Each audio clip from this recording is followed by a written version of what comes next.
Qué privilegio es poder estar con ustedes esta mañana compartiendo. Eh, Creo que es hermoso cada vez que el cuerpo se une a cantar y reconocer las verdades grandes. Quiero invitarte en esta tarde, a pensar en algo que quizás si lo menciono me dirías, pues obvio, pero quiero que lo pienses. ¿Qué si todo lo que cantamos, todo lo que enseñamos y todo de lo cual hablamos fuera cierto? ¿Qué si todo lo que salió en la pantalla, todo lo del gran yo soy, todo lo que creemos como cantamos en esto creo, qué si todo eso fuera cierto? Suena acá.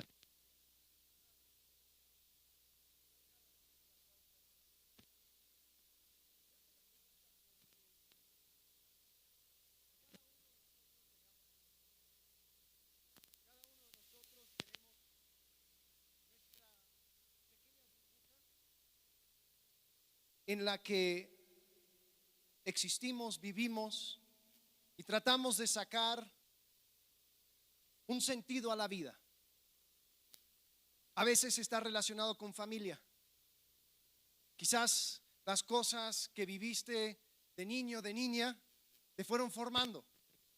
Entonces tu historia ahora es, lo que quiero es ser un mejor papá para mis hijos, ser mejor mamá para mis hijos.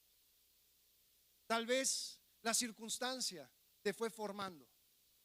Entonces, como suele suceder, especialmente en Juriquilla, mi historia tiene que ver con mirar a las personas que están a mi alrededor y superar económicamente, superar socialmente, y así poder decir, gané en esta mi historia. Pero ¿qué si todo lo que cantamos y decimos fuera cierto? Entonces hay una historia mayor. Y lo que te quiero invitar a hacer en esta mañana, esta tarde, es que salgas de tu propia historia y que caminemos juntos a través de esta historia más grande. Que dejes a un lado esas pequeñas cosas que te fueron definiendo, que son importantes, sin duda. Pero cuando lo comparamos con la gran historia, y tu lugar y mi lugar en la gran historia, se hacen bien chiquitos. Vamos a terminar el libro de Gálatas. Pablo estaba teniendo un problema con personas que también tenían una historia, que no entraba en la gran historia que tiene como centro Cristo.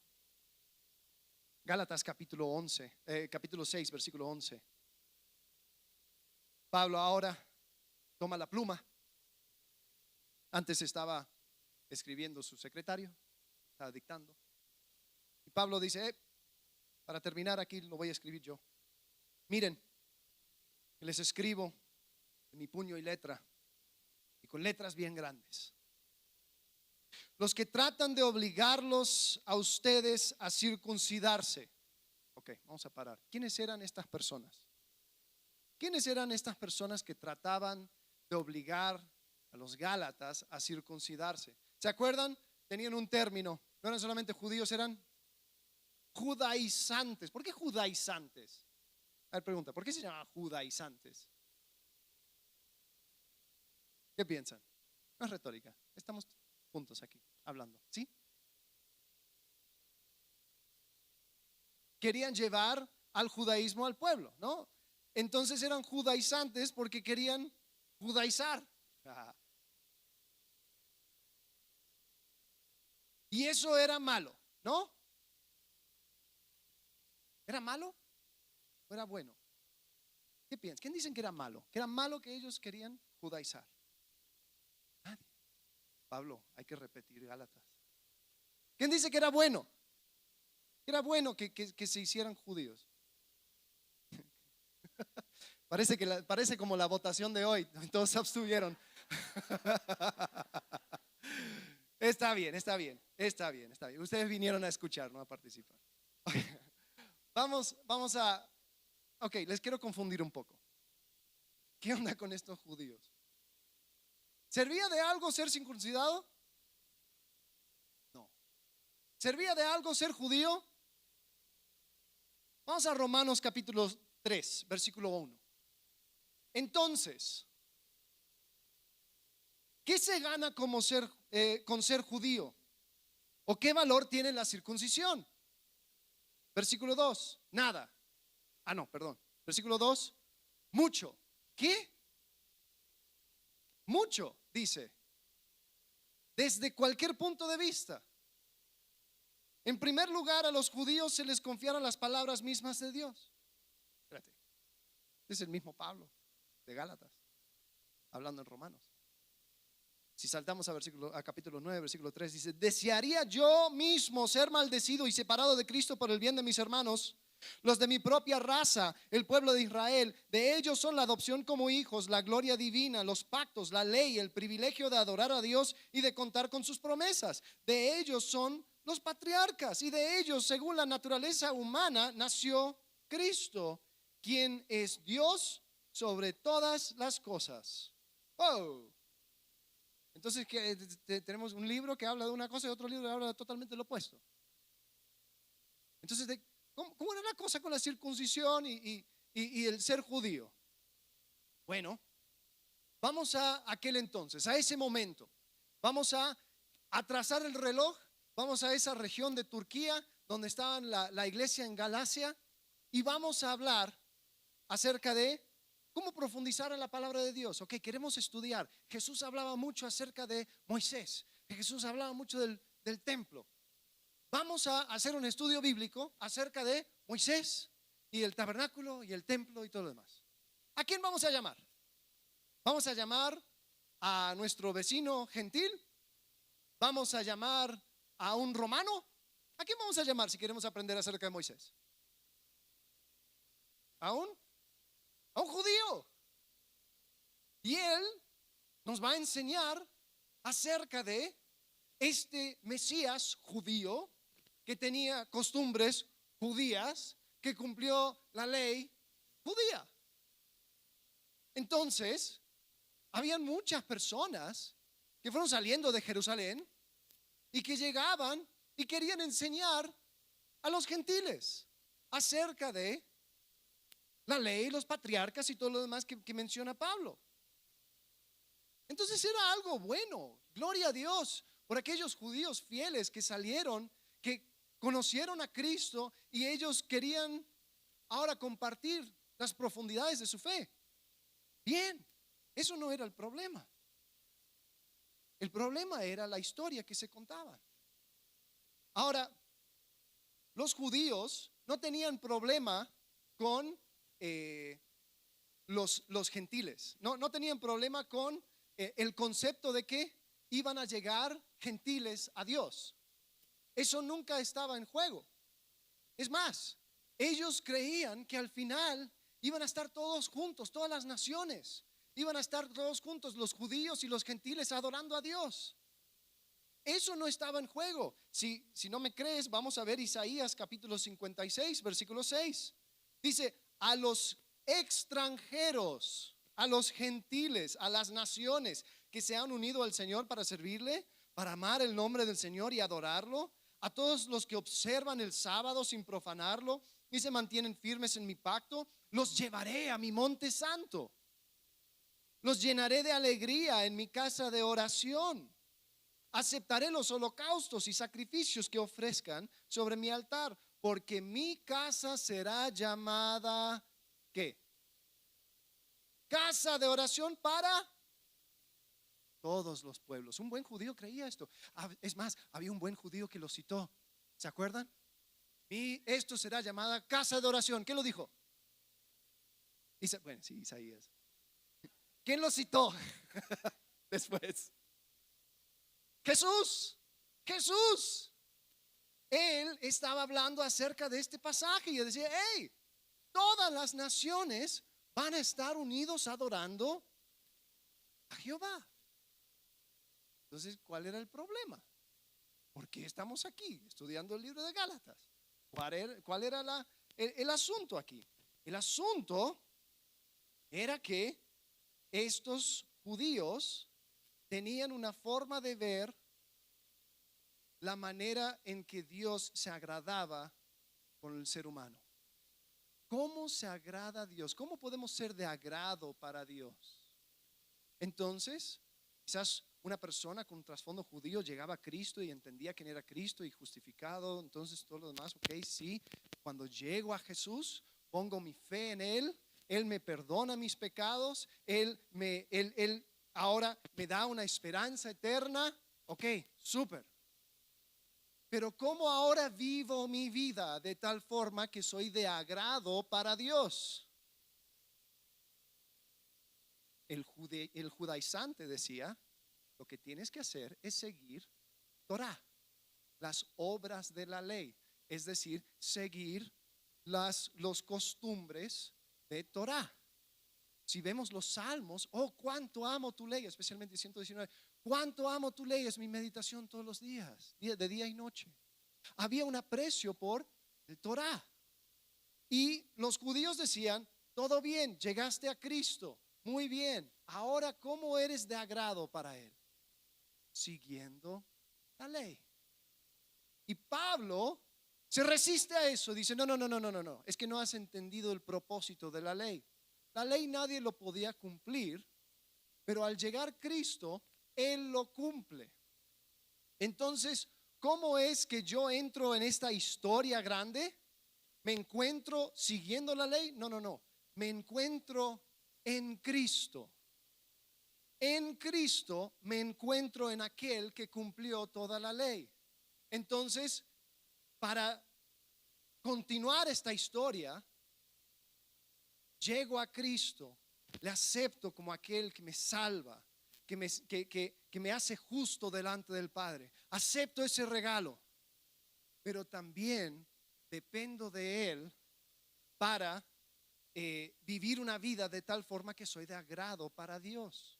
Es decir, lo que se justificó por la fe, se santifica por la fe. Porque muchas veces nosotros tenemos este concepto, ¿no? De que la salvación es regalo, ¿sí o no? ¿La salvación lo merezco, sí o no? No, no lo merezco. Es un regalo. Yo llego a Él.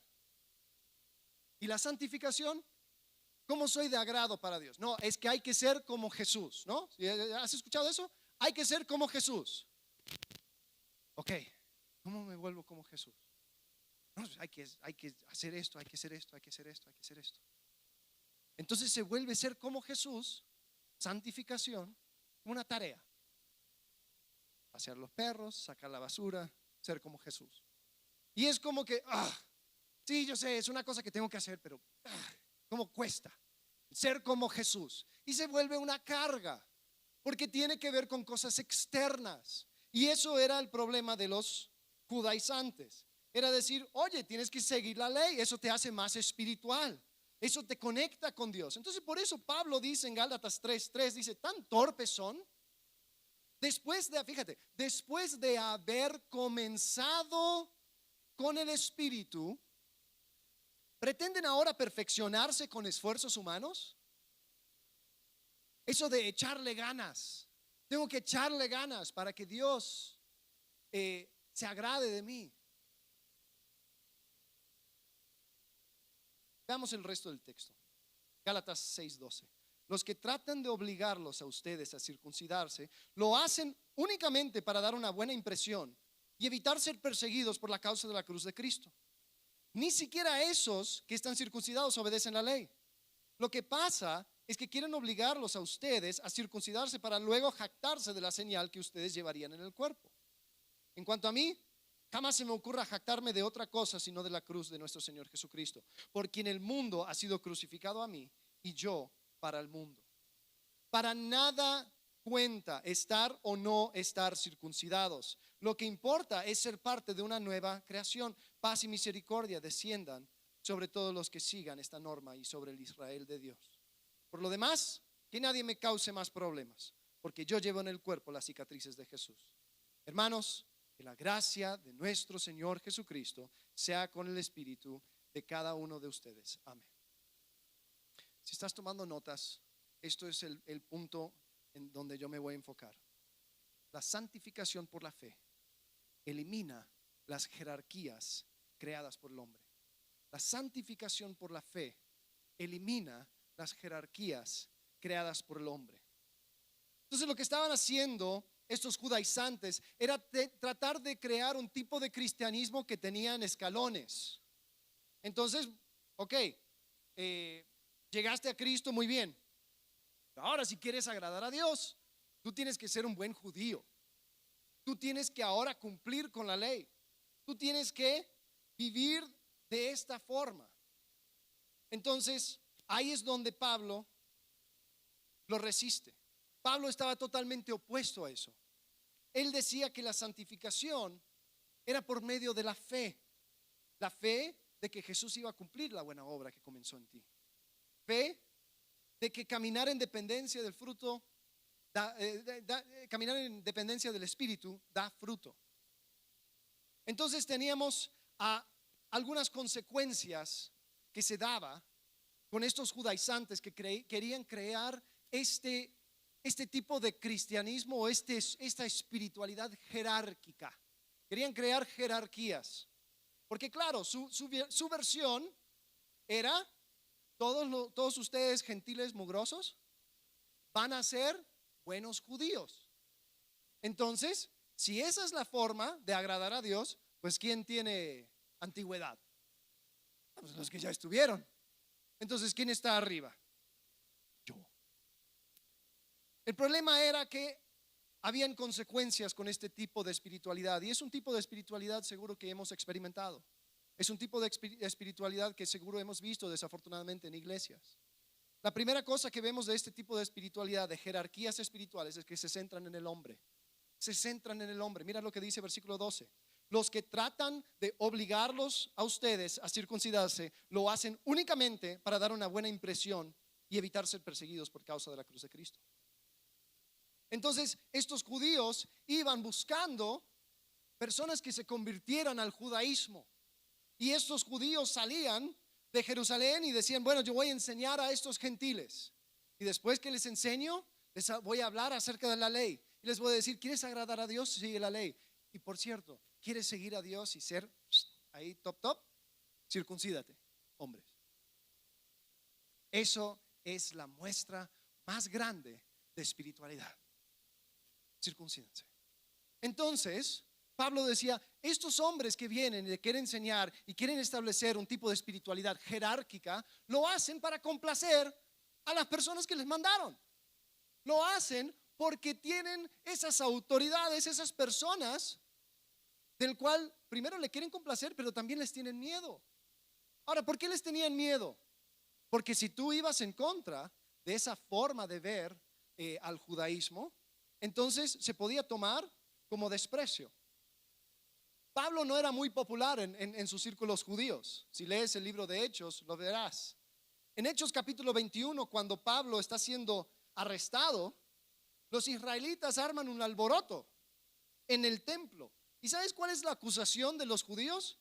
Fíjate, Hechos 21-28 dice: israelitas, ayúdennos. Este es el individuo que anda por todas partes enseñando a toda la gente contra nuestro pueblo, nuestra ley y este lugar. ¿Cómo? Claro, ellos veían a Pablo que decía: oye, no importa, no hay judío ni griego. Dicen: hey, está despreciando nuestro pueblo. Decía cosas como: vosotros sois el templo del Espíritu Santo. Hey, está despreciando este lugar. Está diciendo: encontrarte en Cristo es encontrarte dentro de aquel que cumplió toda la ley. Por lo tanto, tú no tienes que cumplir toda la ley. Está desprestigiando nuestra ley. Entonces, había un miedo también de la crítica y hasta la persecución. Si yo iba en contra de esta narrativa judía, entonces yo me iba a encontrar con problemas. Ahora, ¿cómo es que responde Pablo? En versículo 14 dice: en cuanto a mí, jamás se me ocurre jactarme de otra cosa, sino de la cruz de nuestro Señor Jesucristo, por quien el mundo ha sido crucificado para mí y yo para el mundo. Ahora es interesante esto. Dice, ¿sabes qué? El mundo ha sido crucificado para mí. Yo no valoro ese aplauso, esa aprobación. Yo no valoro esas cosas. Pero algo curioso, dice, también el mundo me ha crucificado a mí. ¿Sabes qué? El mundo judío no valoraba a Pablo tampoco. Y él tenía que abandonar esa historia pequeña que él se iba contando. En otras cartas él habla acerca, dice, bueno, si quieres saber mi historia, bueno, yo soy hebreo de hebreos, nacido, circuncidado al 8º día de la tribu de Benjamín, etcétera, etcétera, fariseo. En cuanto a celos, yo superaba a mis compatriotas. O sea, en su pequeña historia, él tenía mucho peso, él tenía mucho mérito. Pero dice, ¿sabes qué? Yo he crucificado al mundo. En ese pasaje no dice que yo tomo todo como basura, pero hay otra parte. El mundo le tomó a él como basura también. Los judíos le tomaban a él como basura. Las personas que llegaban iban desprestigiando a Pablo. Yo creo que eso es algo complicado. Quizás no tenemos tanto problema con crucificar al mundo, decir, sabes que mis valores han cambiado. Pero agárrate para algo, porque cuando tus valores cambian, el mundo también te va a desvalorar. Todos nos encanta hacer como, no sé si han visto la película John Wick, ¿no? Las películas, ¿no? Es divertido, es divertido. Macabro y violento como ellos solo, pero es divertido. El chiste de John Wick, ahí él se mete y se jubila, ¿no? Y él ya desprestigia esa vida que tuvo antes. Pero todos andan diciendo, oh, perdimos un gran hombre. Oh, ¿cuándo vas a volver, John? ¿Cuándo vas a regresar? Y el pobrecito dice, no, mira, yo con mi perrito y con mi esposa ya estoy bien. Después no le sale muy bien la película. El punto es, no tenemos problema con crucificar al mundo, pero sí nos pega cuando el mundo nos crucifica a nosotros. Cuando el mundo dice, ay, tú ya eres poca cosa. No. Y no dicen, oh, qué mal que tú fuiste y cambiaste. Qué mal, perdimos un gran hombre, una gran mujer. Créeme que te van a desprestigiar igual como desprestigiaron a Pablo. Y Pablo dice, no importa, yo me voy a jactar en la cruz. Yo me voy a jactar en un objeto de vergüenza. Yo voy a mirar a la cruz porque ahí no entra en ese juego jerárquica de hombres. Porque la santificación por la fe elimina las jerarquías creadas por el hombre. Ahora, ¿dónde vemos jerarquías hoy en día en la iglesia? Bueno, muchas veces nosotros queremos saber dónde estamos parados, ¿no? Y quizás al momento de acostar mi cabeza en la almohada, tal vez me hago la pregunta, ¿seré de agrado para Dios? ¿Dios se agrada de mí? Sí, yo sé que yo he sido salvado. Yo sé que mi salvación está seguro en Cristo. Pero ¿soy de agrado para Dios? Dios ve lo que hago y mi vida y mi forma de desarrollar mi día y sonríe. Entonces, ¿cuál es la primera pregunta o la primera cosa que entra en nuestra cabeza? No, pero sí estoy bien. ¿Por qué? Bueno, porque estoy en el equipo de la iglesia y estoy haciendo esto, estoy haciendo lo otro. Porque yo tengo estas personas a mi cargo. Porque estamos creciendo, porque fui a tal o cual reunión y estuve ayudando y cada vez llegan más personas. Porque mi círculo de amigos pues son puros pastores y diáconos y líderes y todo lo demás.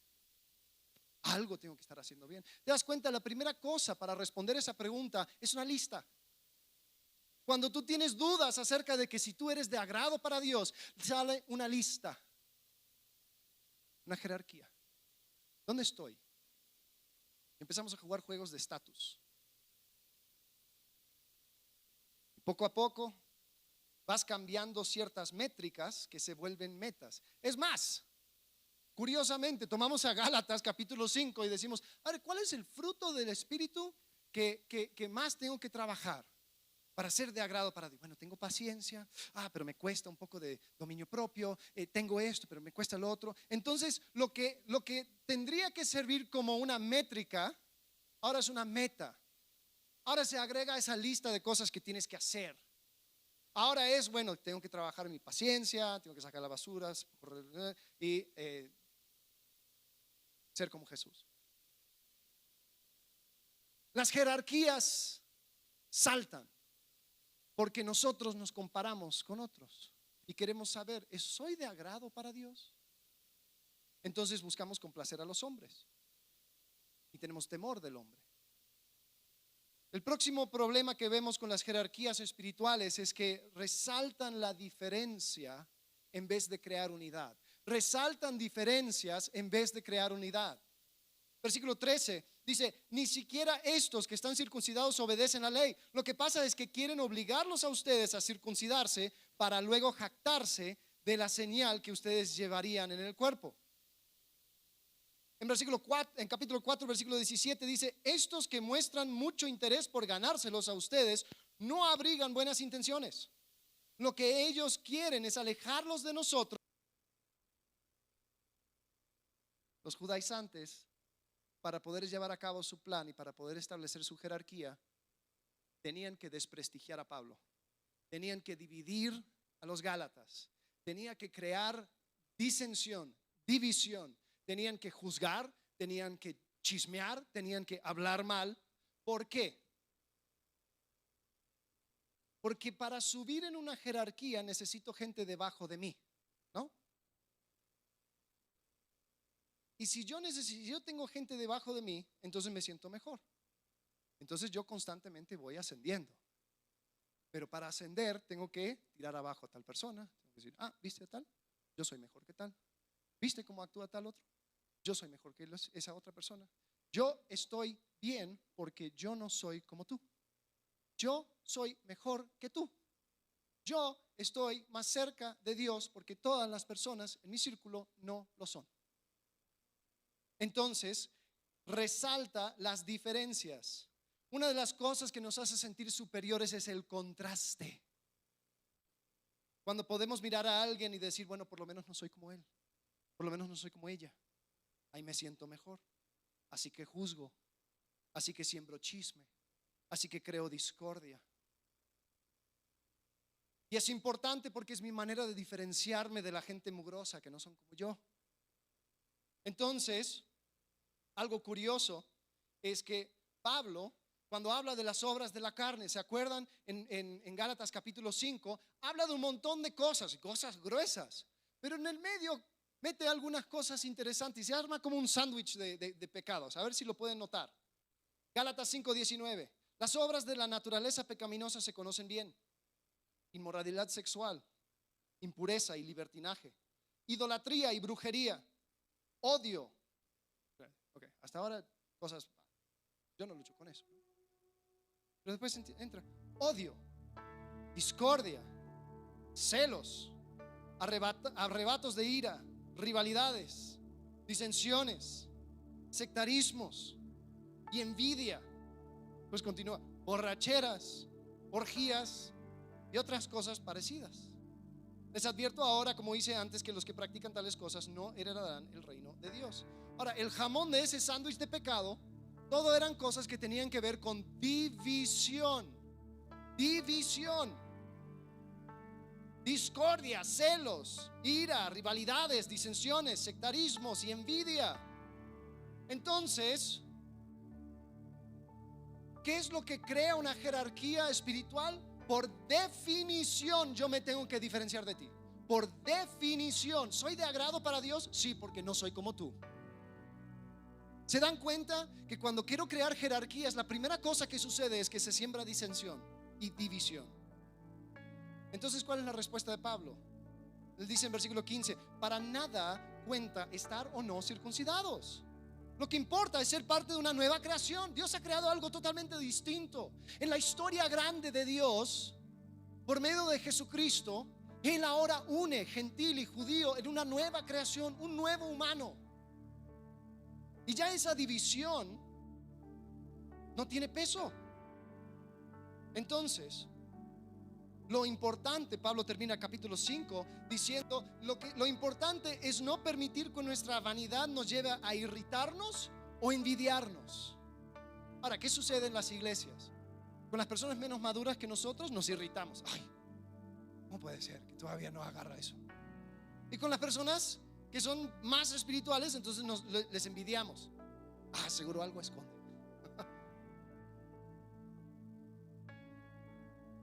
Nos encanta el concepto de gracia hasta que tenemos que extendérselo a alguien.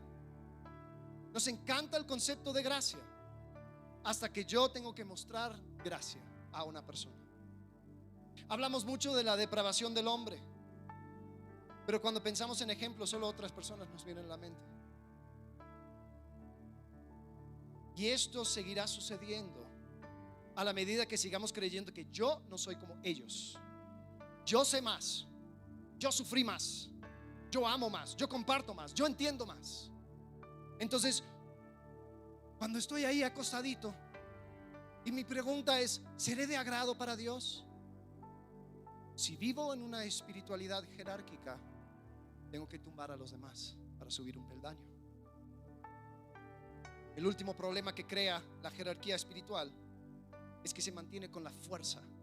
Versículo 12 dice: los que tratan de obligarlos a ustedes a circuncidarse, lo hacen únicamente para dar una buena impresión. Entonces, si yo quiero mantener mi forma tergiversada de hablar acerca de la obra de Cristo en la salvación y también en mi día a día, mi parecer más como Cristo, entonces tengo que hacerlo a la fuerza, porque tú tienes que estar jugando el mismo juego que yo para yo sentirme que estoy ganando. O sea, una persona corriendo una carrera siendo uno solo es un loco corriendo. Lo que lo hace una carrera es que hay otros que le siguen. Entonces, yo a la fuerza necesito crear esa jerarquía. Y no dejaba espacio para que los gentiles vayan creciendo en su conciencia y su relación con Dios. Se hacía como ellos decían y punto. Ahora, ¿qué decía Pablo? Versículo 17: por lo demás, que nadie me cause más problemas, porque yo llevo en el cuerpo las cicatrices de Jesús. Estaba diciendo, gentiles, tanto les interesa una marca, tanto les interesa un corte. Mira, yo llevo cortes también, pero son de látigo, están en mi espalda, son cicatrices por haber seguido a Jesús. Entonces yo no te voy a obligar a nada, pero quiero que por mi ejemplo tú me sigas. En vez de obligar, Pablo inspiraba. ¿Sabes? Pablo no necesitaba comprobar su mérito o andar obligando a la gente a hacer una cosa u otra. Él estaba comprometido a vivir para Cristo. En Gálatas 2:20 dice que fue crucificado con Cristo. En Gálatas 5:24 dice que los que son de Cristo han crucificado a la carne. Y en 6:14 dice: he crucificado al mundo y el mundo me ha crucificado a mí. Aquí no hay obligación ni presión. Pablo estaba mostrando con su vida y sus acciones que la forma de agradar a Dios era dependencia del Espíritu por medio de la fe. ¿Y sabes algo? La santificación por la fe elimina las jerarquías creadas por el hombre. Ahora, en la iglesia nosotros vemos muchas veces que queremos forzar a la gente a hacer cosas que nosotros queremos. Queremos manipular, queremos arrastrarles a nuestra forma de espiritualidad. Hasta a veces manipulamos y decimos cosas como: ¿sabes qué? Dios me dijo que te dijera esto. Que me hable, ¿no? Y uno de los problemas con eso es que ahí entro en el juego, porque si Dios me dice para decirte a ti quién es mayor, quién es más espiritual, me mandó el mensaje a mí, no a ti. Entonces tratamos de forzar a las personas a hacer lo que nosotros creemos que deberían hacer. ¿Tú quieres ser parte de la transformación de alguien? Te voy a dar una advertencia: va a ser un dolor de parto. Si no me crees, escúchale a Pablo. Queridos hijos, por quienes vuelvo a sufrir ¿qué? Dolores de parto, hasta que Cristo sea formado en ustedes. Pablo termina el libro de Gálatas con una despedida, parece ser común y corriente. Dice: hermanos, que la gracia de nuestro Señor Jesucristo sea con el espíritu de cada uno de ustedes. Ahora, yo creo que hay algo práctico aquí, con esto terminamos. Pablo pide o desea que la gracia del Señor esté con cada uno de estos Gálatas. Y con eso quiero parar, ¿no? Porque yo creo que muchas veces hemos malentendido este concepto de ser como Jesús y nos carga. cuando nos acostamos a dormir decimos, hoy no fui como Jesús. Bueno, mañana voy a esforzarme un poco más. Mañana voy a intentar. Voy a tratar de ser de agrado para Dios. Hoy no fui de agrado para Dios.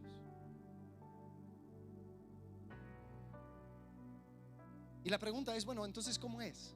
¿Qué hago? Una persona me preguntó la semana pasada, bueno, o sea, me llega como un relampagazo, o sea, un día pum, me despierto y ahora soy como Jesús, soy más espiritual, porque eso de depender del Espíritu, vivir en el Espíritu, o sea, suena muy pasivo, es como que no hagas nada, ¿no? Como que no, Dios. A ver, una pregunta, ¿Dios se agrada de las buenas obras? ¿Sí o no? ¿Quién dice sí? ¿Quién dice no? Claro que sí, Dios se agrada de las buenas obras. Pero entonces, ¿son las buenas obras que hace que yo sea de agrado para Dios? ¿Ok? Entonces, ¿de qué forma me vuelvo más como Jesús?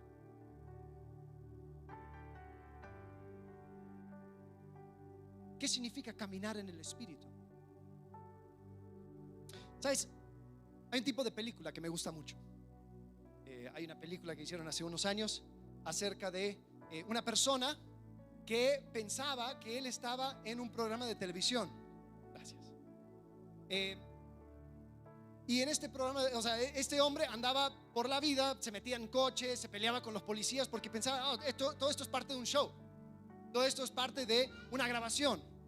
Entonces lo que sucedía era que era chistoso porque el hombre tenía una confianza desmedida.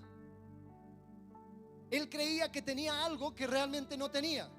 Él pensaba que todo era grabado, habían cámaras por todos lados y todo era montado, cuando en realidad no. Entonces, en la vida cristiana sucede lo opuesto.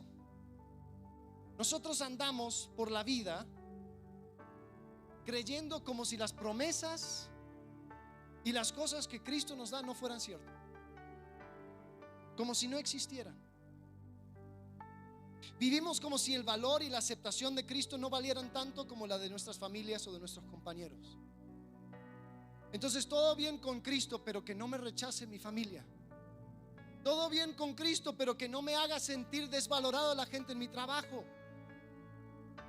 Entonces nosotros tenemos preciosas y grandísimas promesas, como dice 2 de Pedro capítulo 1, pero vivimos como si no existiera. Por eso la pregunta al comienzo, ¿qué si todo esto fuera cierto? ¿Cuál es tu lugar en la gran historia? ¿Qué si todo lo que cantamos y todo lo que decimos y todo lo que profesamos fuera cierto? Entonces la cosa cambiaría mucho, ¿no? Vivimos creyendo que tenemos que ganar un favor que ya nos fue dado. Caminar en el Espíritu es vivir como si fuera cierto eso de que Dios está activo en completar la obra que comenzó en mí y en cada persona que cree en Él. Es rechazar la mentira de que no tengo valor y abrazar la verdad de que en Cristo he sido aceptado. Es tener presente el amor que Dios me mostró y que no me pesa ser paciente y extender gracia a otros, porque ya he entendido la gracia que me fue extendida a mí. Es gozar del hecho de que un día estaré en su presencia y no hay nada más importante que vivir mi vida buscando agradarle. Es salir de mi pequeña historia, de las pequeñas cosas que tal vez a mí me sucedieron, las cosas que fueron formando mis valores y mi forma de ver el mundo, y decir, espérate, yo soy parte de una historia mucho más grande que se extiende desde eternidad hasta eternidad. Y en el centro de esa historia está Cristo. Y en Cristo me encuentro yo. Es aprovechar el regalo que Dios me dio de ser un agente de transformación en la vida de otro y buscar servir a otros simplemente porque puedo hacerlo. Tengo esa oportunidad de hacerlo. Quiero terminar leyéndoles algo acerca de la gracia. Dice, la gracia es mucho más que el perdón que nos brinda la misericordia, porque necesitamos mucho más. Es la participación de Dios en nuestras vidas para que podamos ser aquellos por el cual fuimos creados. Tienes que entender que la gracia es una palabra de poder. Dios no solo decide abstenerse de juzgarnos, sino que nos capacita para hacer lo que Él quiere que hagamos. La gracia es la presencia poderosa de Dios en nuestras vidas, a través del Espíritu Santo que nos transforma paso a paso, de lo que éramos hasta convertirnos en la imagen de Jesús. Entonces, vamos a dejar a un lado las jerarquías creadas por el hombre. Vamos a dejar a un lado ese temor de que si soy de agrado para Dios. Y vamos a cambiar la pregunta. La pregunta no debe ser más: ¿es que Dios se agrada de mí? Deja eso a un lado. Hazte la pregunta: ¿cómo estoy aprovechando de la gracia que Él me dio? ¿Cómo estoy apropiándome de aquellas cosas que ya tengo y soy en Cristo? Porque si yo entiendo que soy valorado, entonces no voy a ir buscando por las zanjas del mundo para buscar a alguien que me apruebe. Si yo entiendo que todo lo que soy se puede envolver en Cristo y la gran historia, entonces ¿para qué me tengo que comprobar delante de los demás? ¿Te das cuenta? Por lo tanto, quiero dejarles con la misma despedida de Pablo. Hermanos, la gracia de nuestro Señor Jesucristo sea con el espíritu de cada uno de ustedes. Amén. Padre, gracias por este gran libro. Gracias porque has cambiado nuestra historia. Señor, queremos cambiar la narrativa y hacer ese enfoque en ti. Señor, te pido que podamos confiar en tu obra y lo que tú estás haciendo en nosotros y a través de nosotros, Padre, porque tú has prometido acompañarnos en cada paso. Padre, te pido por cualquier persona que en esta tarde todavía no han tomado ese primer paso de entregar su vida a ti, de reconocer que la única salvación es a través de ti y tu obra en la cruz. Señor, ahí comienza esa nueva historia en nuestras vidas y entramos en tu gran historia. Agradecidos en el nombre de Cristo Jesús.